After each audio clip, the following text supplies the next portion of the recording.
ओम परमात्मने नमः। कृष्णाय वासुदेवाय हरे परमात्मने प्रणतक्लेशनाशाय गोविंदाय नमो नमः। प्रिय मित्रों, मैं उपेंद्र नारायण मिश्र यूट्यूब चैनल के माध्यम से आप सब लोगों का हार्दिक स्वागत करता हूं, अभिवंदन करता हूं। प्रिय मित्रों, 2022 में चंद्र ग्रहण पड़ रहा है। ये चंद्र ग्रहण 8 नवंबर 2022 को कार्तिक शुक्ल पक्ष तिथि पूर्णिमा को पड़ रहा है। ये चंद्र ग्रहण का प्रभाव भारत में जब ग्रहण का समाप्ति काल होगा तभी पूरे भारतवर्ष में ये दिखाई पड़ेगा और ये ग्रहण चंद्रोदय के समय सभी स्थानों में दिखाई देगा। खंड और खग्रास चंद्र ग्रहण का प्रारंभ भारत के किसी भी स्थान में दिखाई नहीं देगा, क्योंकि चंद्रोदय होने से पूर्व ग्रहण प्रारंभ हो जाएगा। खंड और खग्रास चंद्र ग्रहण का मोक्ष भारत के पूर्वी भागों में ही दिखाई देगा। देश के बाकी हिस्सों में चंद्र ग्रहण का केवल मोक्ष ही दिखाई देगा।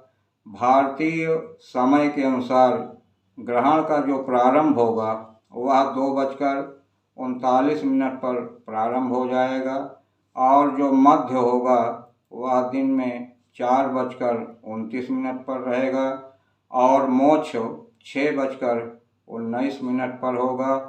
तो ये ग्रहण का जो प्रारंभ है, जब भारत में चंद्रोदय होगा तभी ये ग्रहण पूरे भारतवर्ष में दिखाई पड़ेगा और चंद्रोदय शाम को 5:10 पर दिखाई पड़ेगा चंद्रोदय। और ग्रहण की जो समाप्ति काल का समय है वो 5:13 पर रहेगा और मोक्ष 6:19 पर होगा। ग्रहण चंद्रमा का जो चंद्रोदय होगा वह काशी प्रयाग में 5:29 पर होगा। तो प्रिय मित्रों, इस प्रकार से जब ग्रहण का समाप्ति काल होगा तभी ये भारतवर्ष में ये ग्रहण देखा जा सकता है। प्रिय मित्रों, ग्रहण के समय हम लोगों को क्या सावधानी रखना चाहिए, किन बातों को ध्यान में देना चाहिए, ये बहुत ही आवश्यक है।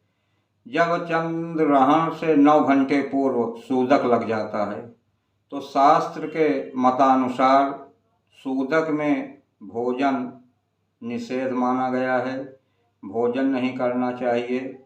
जो रोगी हैं, वृद्ध हैं, बालक हैं, उनके लिए ये नियम नहीं बताया गया है। जो युवा हैं और स्वस्थ हैं वो नियम का पालन करें।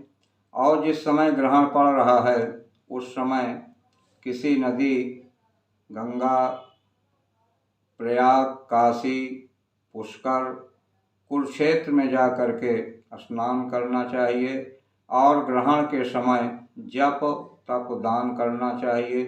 ग्रहण के समय जो जप और दान किया जाता है उसका कई गुना फल प्राप्त होता है और सारे पाप नष्ट हो जाते हैं। चंद्र ग्रहण छूटने के बाद में फिर पुनः स्नान करना चाहिए और जो जनेऊ पहनते हैं दूसरा जनेऊ पहनना चाहिए। ग्रहण के समय में जो गर्भवती महिलाएं हैं उनको विशेष ध्यान देना चाहिए। ग्रहण के समय ना तो बाहर निकलें और ना तो ग्रहण को ही देखें। उस समय घर में केवल भगवान का कीर्तन करें, भगवान के नाम का उच्चारण करें, घर का कोई भी काम ना करें। सिलाई का काम हुआ, चाकू से काटने का काम हुआ, आटा गूंथने का काम, इस प्रकार से यानी घर का कोई भी कार्य गर्भवती महिलाओं को नहीं करना चाहिए। नहीं तो इसका दुष्परिणाम उस बच्चे पर भी पड़ता है, जिसका कि बहुत दुष्परिणाम भी प्राप्त होता है। इसलिए ग्रहण के समय ये विशेष सावधानी रखना चाहिए। और प्रिय मित्रों, ग्रहण का जो कार्य होता है उसमें भगवान की आराधना करने से बहुत बड़ा उसका फल मिलता है। जो लोग नदी के किनारे नहीं जा सकते हैं या कहीं नहीं जा सकते हैं तो घर में ही ग्रहण के समय में जप करें, हनुमान चालीसा का पाठ करें, सुंदरकांड का पाठ करें। तो जब तक ग्रहण पड़ रहा है तब तक ये कार्य करें। फिर ग्रहण समाप्ति के बाद घर में ही स्नान करना चाहिए, शुद्ध होना चाहिए।